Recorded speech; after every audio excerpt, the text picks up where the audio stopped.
AIIMS BSc honours nursing exam को crack करने के लिए उन्होंने कौन सा मटेरियल यूज किया, कहाँ से पढ़ाई की, कितने आवर्स पढ़ाई की, उनके पढ़ने का शेड्यूल क्या था, उन्होंने कौन से टेस्ट सीरीज को दिया। Hello everyone, welcome back to my YouTube channel Madhu AIIMS Bhopal में आपका स्वागत है। तो आज का ये वीडियो बहुत ही इंपॉर्टेंट होने वाला है।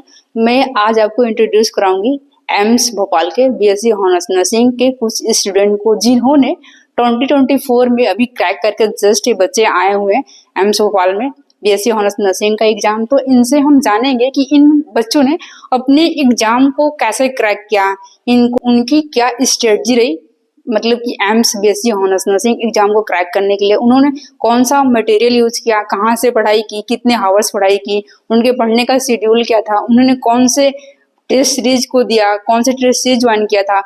ये जो भी आपका सारे डाउट है इस वीडियो में क्लियर होने वाला है। और भी अगर आपको और भी कोई डाउट है तो आप कमेंट बॉक्स में जाकर के आप कमेंट कर सकते हैं और ये बच्चे रिप्लाई करेंगे और प्लस मैं भी रिप्लाई करूंगी। ओके, मेरा फर्स्ट क्वेश्चन है कि how to prepare for the BSc honours nursing exam.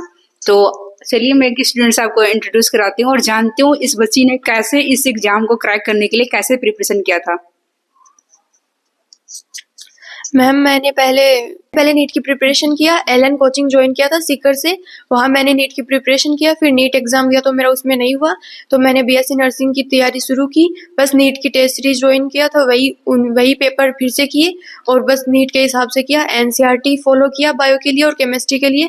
Physics के लिए पीवाईक्यू पीडब्ल्यू ऑनलाइन क्लासेज ली, बस इनफ है इतना। 6 to 8 और स्टडी की, वो रिवाइज किया तो नीट किया था, तो उसमें उसका एग्जाम दिया। साइड बाय ये फॉर्म फिल कर दिया था बीएससी ऑनर्स नर्सिंग का, तो नीट दिया तो उसमें मेरा स्कोर 565 हुआ।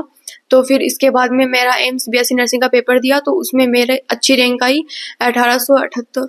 तो जब आप प्रिपरेशन कर रहे थे नीट की तैयारी के दौरान पे क्या आपको ऐसा लगा कि आपको बस जो वहाँ के टीचर्स ने आपको जो भी पढ़ाया था, जो भी आपने नोट्स बनाए थे, क्या वो मतलब कि नोट्स एनफ थे आपके पढ़ाई के लिए या फिर आपने एनसीईआरटी पढ़ी थी और क्या क्या उसके लिए आपने किया, कौन सी टेस्ट सीरीज ज्वाइन किया, आप टेस्ट सीरीज कितना देते थे, या क्या नीट एम्स बीएससी ऑनर्स के लिए आपने कोई अलग से टेस्ट सीरीज ज्वाइन किया था? नो मैम, नीट के लिए क्या था, नीट की टेस्ट सीरीज इनफ थी। बाकी एनसीईआरटीज वगैरह और टीचर्स ने जो पढ़ाया वो क्वेश्चंस पीवाईक्यू ज्यादा की और क्वेश्चंस प्रैक्टिस ज्यादा। तो चलिए हम एक और स्टूडेंट से जानते हैं उसने क्या क्या रिसोर्सेज यूज किया, यानी कि स्टडी मटेरियल क्या क्या यूज किया अपने नीट के प्रिपरेशन के लिए plus AIIMS BSc honours nursing exam को क्रैक करने के लिए उसने कैसे क्या क्या रिसोर्सेज यूज किए हैं। रिसोर्सेज के लिए मैंने ऑनलाइन मतलब कोर्स ज्वाइन कर रखा था पीडब्ल्यू पे, यकीन 2.0। तो उसी में जो डीपीपी वगैरह मिलती थी और क्वेश्चन प्रैक्टिस, तो मेरी क्वेश्चन प्रैक्टिस ऐसी फिजिक्स है तो फिजिक्स में हमें ज्यादातर क्वेश्चन प्रैक्टिस करना रहता है, तो उससे मेरी क्वेश्चन प्रैक्टिस हो जाती थी। और बायो की एनसीईआरटी तो मेन है, अगर तुमने बायो की एनसीईआरटी पढ़ ली तुम्हारा मतलब बायो निकल जाएगा आराम से, तो बायो जरूरी है। और केमिस्ट्री में क्या है, तुम्हें बेसिक नॉलेज आएगी, तो केमिस्ट्री की भी एनसीईआरटी पढ़ते रहना और क्वेश्चन प्रैक्टिस करना मतलब सबसे ज्यादा जरूरी है। क्या क्वेश्चन प्रैक्टिस करने के लिए क्या नीट का जो प्रीवियस ईयर का क्वेश्चन है वो पीवाईक्यू जो एनएफ है क्या AIIMS BSc honours nursing exam को क्रैक करने के लिए, जैसे कि ऑर्गेनिक केमिस्ट्री, इनऑर्गेनिक केमिस्ट्री या फिजिकल केमिस्ट्री, अपने नीट के सारे प्रीवियस ईयर क्वेश्चन को प्रैक्टिस किया था क्या? हाँ किया था, मैं तैयारी तो नीट ही की कर रही थी, तो उसके ऑब्वियसली क्वेश्चन सेम ही होते हैं क्योंकि सिलेबस सेम होता है। जो नीट का सिलेबस है वही एम्स बीएससी नर्सिंग का भी सिलेबस है, तो वो कर लोगे तो वो इनफ है। नेक्स्ट स्टूडेंट से हम जानते हैं कि उसने कितने घंटे पढ़ाई करके इस एग्जाम को क्रैक किया, या फिर अपने नीट के दौरान वो कितने घंटे पढ़ाई करती थी लगभग।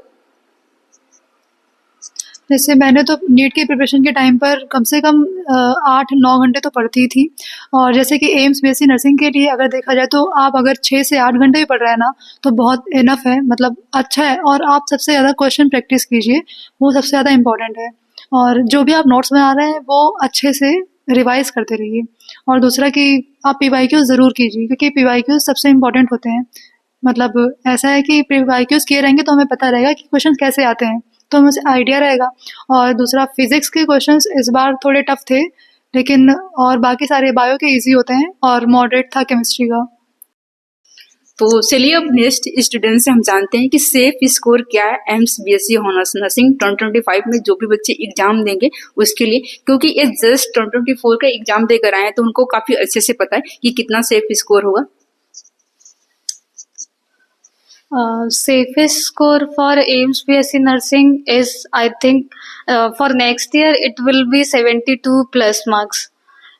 और मेरे मार्क्स तो थे आई थिंक 70 मार्क्स थे मेरे, और मेरी रैंक 809 थी। और मुझे फर्स्ट राउंड में एम्स रायपुर मिला, फिर एम्स भोपाल मिला। तो अब मेरा नेक्स्ट क्वेश्चन है, क्योंकि बहुत सारे बच्चे कमेंट किए थे और बहुत सारे बच्चे मुझे इंस्टा पे मैसेज किए थे कि मेरा मैम इस बार सिलेक्शन नहीं हुआ, तो उन बच्चों के लिए, वो ड्रॉपर होंगे, तो एक स्टूडेंट से हम बताएंगे, वो अपना एक्सपीरियंस शेयर करेगी कैसे उसने सिलेबस को पूरा कंसाइज वे में कैसे रिवीजन किया और कैसे लास्ट टाइम में उसने कैसे इस एग्जाम को क्रैक किया, कैसे पढ़ा। जैसे पहले हम तो नीट की तैयारी कर रहे थे पहले, तो उसके लिए हमने प्रिपेयर किया था पूरी अच्छे तरीके से। तो जैसे इस बार सबको पता है कि नीट में जो हुआ, और तो रैंक बहुत ज़्यादा बढ़ गई थी, तो इसलिए हमने जब एम्स का नर्सिंग का पेपर दिया था तो हमें डर लग रहा था उस टाइम पर, लेकिन फिर बाद में हमारे नंबर आ गए थे क्योंकि हमने नीट की प्रिपरेशन की हुई थी। जब से आपने पढ़ना शुरू किया है, स्टार्टिंग से ही नोट्स बनाइए। हर एक चैप्टर्स के आपके पास प्रॉपर नोट्स होने चाहिए, नोट्स के साथ शॉर्ट नोट्स भी होने चाहिए ताकि लास्ट में उसका रिवीजन अच्छे से हो पाए।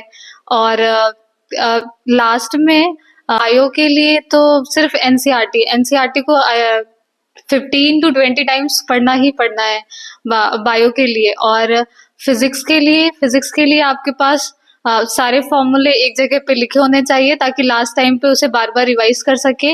और मोस्ट ऑफ द क्वेश्चन जो फिजिक्स में होते हैं वो फॉर्मूला बेस्ड ही आते हैं, सो फॉर्मूला हमें याद होने चाहिए।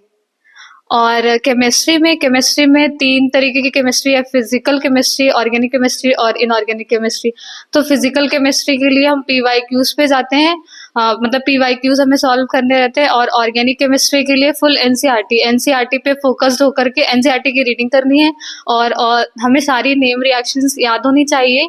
और इनऑर्गेनिक केमिस्ट्री के लिए भी सारे ब्लॉक्स और पीरियोडिक टेबल्स, केमिकल बॉन्डिंग वगैरह सारा एनसीईआरटी से ही पढ़ना है।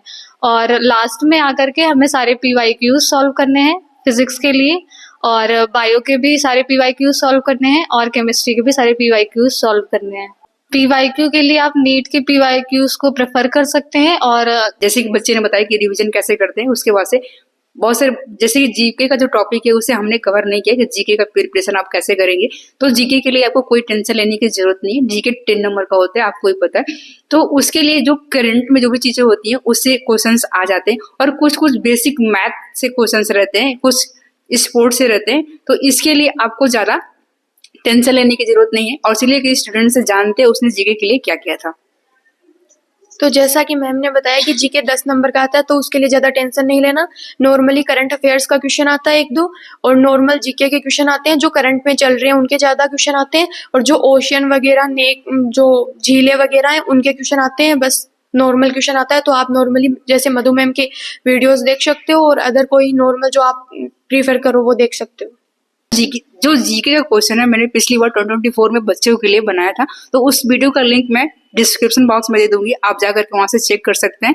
और कमेंट बॉक्स में आप जरूर बताइए कि आप उस वीडियो को अगर आप नहीं देख पा रहे तो फिर मैं दोबारा अपलोड कर दूंगी, आप वहां से जाकर देख सकते हैं। और एक और चीज, आप मेरे टेलीग्राम का पेज जरूर ज्वाइन करिए, वहां पे मेरे सारे जीके क्वेश्चन पोस्टेड है, तो आप वहां से जाके जीके क्वेश्चन को क्या कर सकते हैं, प्रैक्टिस कर सकते हैं। और वहां पे एक और चीज है कि बहुत सारे जीके क्वेश्चन जो है बेसिक मैथ वाले मैंने सॉल्व करके ऑलरेडी टेलीग्राम का जो मेरा पेज है उस पर पोस्ट कर रखा है, तो आप वहां से उसका बेनिफिट ले सकते हैं।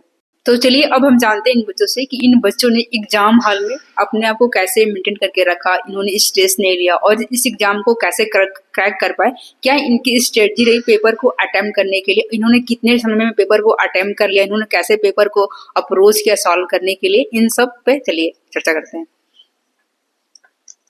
जैसे पेपर में पहले 4 सब्जेक्ट आते हैं, फिजिक्स, केमिस्ट्री, बायो और जीके का क्वेश्चन आता है। तो सबसे पहले जो आपको लग रहा है कि स्ट्रॉन्ग सब्जेक्ट है आपका, पहले आप उसे अटेम्प्ट कीजिए, उसके बाद आप ऐसे डिक्रीजिंग ऑर्डर में जाइए कि पहले आपको जो स्ट्रॉन्ग लग रहा है सब्जेक्ट पहले आप उसे कीजिए।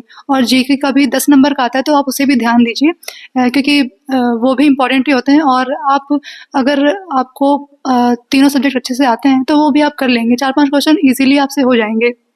हम जानते हैं अब आगे कि इस बच्चे ने बायोलॉजी को कितना समय दिया, फिजिक्स को कितना समय दिया और केमिस्ट्री को कितना समय दिया सॉल्व करने के लिए पेपर को ड्यूरिंग द एग्जाम। पहले तो जो आपका स्ट्रॉन्ग सब्जेक्ट हो उससे स्टार्टिंग करनी है। और जो मेरा टाइम मैनेजमेंट था उसमें मैंने तो 20 मिनट्स में बायो करी थी और ऑलमोस्ट 30 मिनट्स में मेरा केमिस्ट्री हो गया था और 10 to 15 मिनट्स में मेरा जीके हो गया था और बचा हुआ 1 घंटा वो मैंने फिजिक्स को दिया।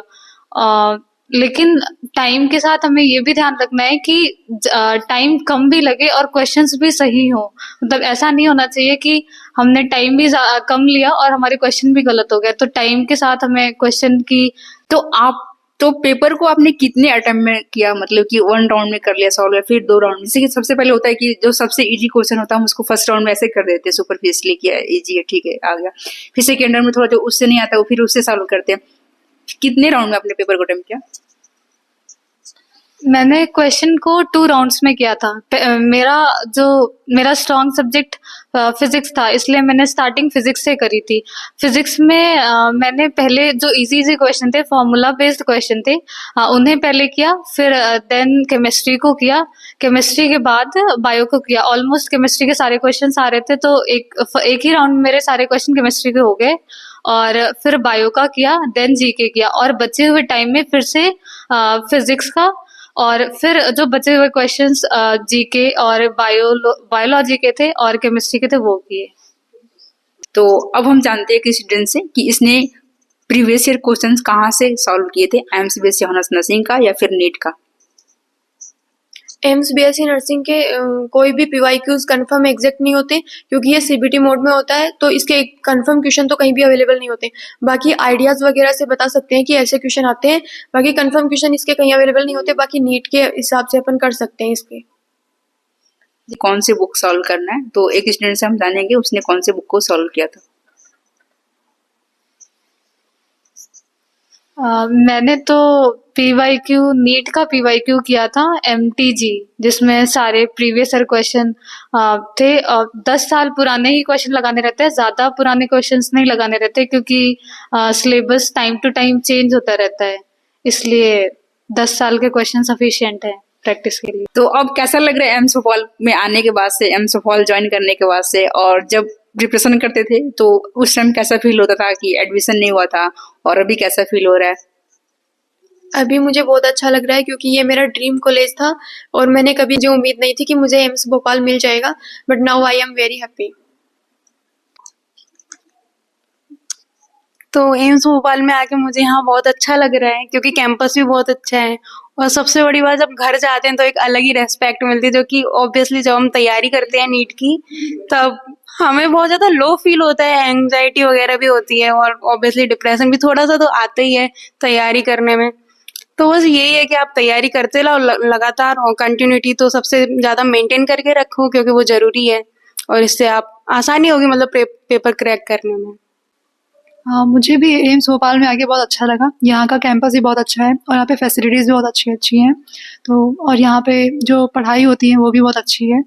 और पहले जब मैं तैयारी कर रही थी तो मुझे भी बड़ा लो फील होता था, लेकिन अभी यहाँ पे अच्छा लग रहा है। एक बार तैयारी करने के बाद जब क्रैक कर लेंगे ना तो अच्छी खुशी मिलती है, अच्छा लगता है। एम्स भोपाल बहुत अच्छा है और यहाँ का कैंपस उससे भी ज्यादा अच्छा है। और क्या कहते हैं, यहाँ का क्लिनिकल एक्सपोजर बहुत अच्छा है और यहाँ की फैकल्टीज फैसिलिटीज सब बहुत अच्छी हैं। यहाँ का वेदर भी बहुत अच्छा है, ना ज्यादा ठंड है ना ज्यादा गर्म है। और यहाँ विजिटिंग प्लेस भी बहुत सारी हैं, जैसे एक अपर लेक हम घूम चुके हैं अभी। अगर आपका और भी कोई डाउट है तो आप जरूर कमेंट बॉक्स में जाइए और कमेंट करिए। आपको कैसा लगा ये वीडियो जरूर बताइए मुझे, और आप नेक्स्ट वीडियो किस टॉपिक पे चाहते हैं आप मुझे ये भी बताइए। और आपने देख लिया, अभी जो भी बच्चे प्रिपरेशन कर रहे होंगे बहुत डरते होंगे, स्ट्रेस होता है प्रिपरेशन के टाइम पे, तो ये बच्चे अभी स्ट्रेस फ्री हो चुके हैं क्योंकि जब ये प्रिपरेशन कर रहे थे इन्हें भी बहुत स्ट्रेस होता था, डिप्रेशन होता था, सिलेक्शन होगा कि नहीं होगा, कैसे क्या होगा। तो इन बच्चों ने सारे तरीके बता दिए आपको कि कैसे प्रिपरेशन करना है, क्या करना है, क्या नहीं पढ़ना है, कहाँ से पढ़ना है। तो इन बच्चों ने जो भी बताया बिल्कुल 100% सही बातें हैं। आप इन बातों को फॉलो करते हैं तो श्योरिटी के साथ मैं कहती हूँ आपका सिलेक्शन 2025 में जरूर हो जाएगा एम्स बीएससी ऑनर्स नर्सिंग में। लेकिन बस इसी बात का ध्यान रखना है आपको कि आपको कंटिन्यूअसली पढ़ाई करते रहना है, यानी कि बीच में छोड़ना नहीं है पढ़ाई को। और आप बिल्कुल ऐसा करिए, नीट का प्रिपरेशन करेंगे तो आराम से इस एग्जाम में सिलेक्शन हो जाएगा। मैं फर्स्ट डे से बता रही हूँ। और बच्चों से आपको मिलवा दिया मैंने और आपने देख लिया बच्चे कितने खुश हैं, कितना अच्छा लग रहा है। तो अगर आप मेरे चैनल पर नए हैं तो जरूर सब्सक्राइब करें। Thanks for watching.